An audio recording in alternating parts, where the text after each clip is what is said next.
یہ صدائے حریت جموں کشمیر ہے۔ کشمیر اپڈیٹ کے ساتھ ابن سلام۔ سوپور میں بھارتی فوجیوں کے ہاتھوں قتل عام کے 28 سال مکمل ہونے کے موقع پر آج قصبے میں مکمل ہڑتال کی گئی ہے، جس کے تحت قصبے میں تمام بازار بند اور ٹریفک معطل رہی۔ مظاہروں کے خوف سے قابض فورسز کی بڑی تعداد تعینات کی گئی تھی۔ وحشی فوجیوں نے 1993 میں آج ہی کے روز سوپور میں 60 بے گناہ شہریوں کو شہید اور رہائشی مکانات اور دکانوں سمیت 350 سے زیادہ عمارتوں کو نذر آتش کر دیا تھا۔ کل جماعتی حریت کانفرنس اور پلیٹ فارم سے وابستہ کئی جماعتوں نے سوپور قتل عام کے شہداء کو شاندار خراج عقیدت پیش کیا۔ انہوں نے اپنے بیانات میں کہا ہے کہ کشمیری اس جیسے کئی دیگر سانحات کو کبھی فراموش نہیں کریں گے اور بھارتی تسلط سے وطن عزیز کی آزادی کے لیے جدوجہد جاری رکھیں گے۔ اسلامی تعاون تنظیم کے آزاد مستقل انسانی حقوق کمیشن نے کشمیری حریت رہنما آسیہ اندرابی اور ان کی 2 ساتھیوں فہمیدہ صوفی اور ناہیدہ نسرین کی بھارتی جیل میں مسلسل غیر قانونی نظر بندی کی شدید مذمت کرتے ہوئے ان کی فوری رہائی کا مطالبہ کیا۔ کمیشن نے جدہ میں جاری ایک بیان میں کہا ہے کہ ان خواتین کو متنازع قانون UAPA کے تحت من گھڑت الزامات میں کورونا کے خطرے کے باوجود قید میں رکھتے ہوئے جسمانی اور نفسیاتی اذیت کا نشانہ بنایا جا رہا اور طبی سہولیات سے محروم رکھا جا رہا ہے۔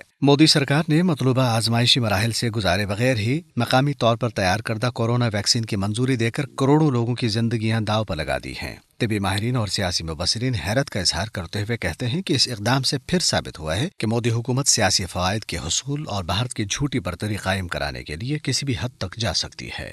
اپڈیٹ ختم ہوا۔ بھارتی وزیر اعظم اپنی ناکامی کو چھپانے اور لوگوں کو گمراہ کرنے کے لیے اکثر و بیشتر ایسے بے سروپا اعلان کرتا ہے جو بعد میں بھارت اور خود مودی کے لیے بھی شرمندگی کا باعث بنتے ہیں۔ مودی نے ڈیجیٹل انڈیا اور شائننگ انڈیا کے شوشے چھوڑ کر بھارت کو دنیا کی بڑی اقتصادی قوت بنانے کا نعرہ لگایا تھا، جو سراب ثابت ہوا، اور اب اپنے روایتی بونڈے پن کا مظاہرہ کرتے ہوئے مودی نے ایک بار پھر سستی شہرت حاصل کرنے اور عوامی مسائل سے توجہ ہٹانے کے لیے بھارت میں عالمگیر وبا کورونا وائرس کی ایسی ویکسین کی منظوری دی جو ابھی آزمائش کے مراحل میں ہے۔ طبی ماہرین کا ماننا ہے کہ طبی آزمائش کے بغیر ہی کورونا ویکسین کی جلد بازی میں منظوری سے کروڑوں لوگوں کی زندگیاں داؤں پر لگ گئی ہیں، لیکن بھارتی وزیر اعظم اس کو سیاسی مفادات کے تحت گیم چینجر قرار دے رہے ہیں۔ حالانکہ ویکسین کی طبی آزمائش کا تیسرا اور کلیدی مرحلہ ابھی باقی ہے۔ ماہرین کا کہنا ہے کہ کورونا ویکسین کی تاثیر کے حوالے سے کوئی بھی مودی حکومت پر اعتماد کرنے کو تیار نہیں ہے، کیونکہ مودی سستی شہرت کے لیے کچھ بھی کر سکتے ہیں، یہاں تک کہ وہ کروڑوں بھارتیوں کی زندگیوں کے ساتھ بھی کھیل سکتے ہیں۔ انہوں نے کروڑوں بھارتیوں کی جانوں کو درپیش خطرے سے متعلق بھی خبردار کیا، جو سائنسی طور پر غیر مصدقہ ویکسین لگوا رہے ہیں۔ All India drug action network کے حوالے سے کہا گیا ہے کہ طبی آزمائش مکمل کیے بغیر کورونا ویکسین کی ہنگامی منظوری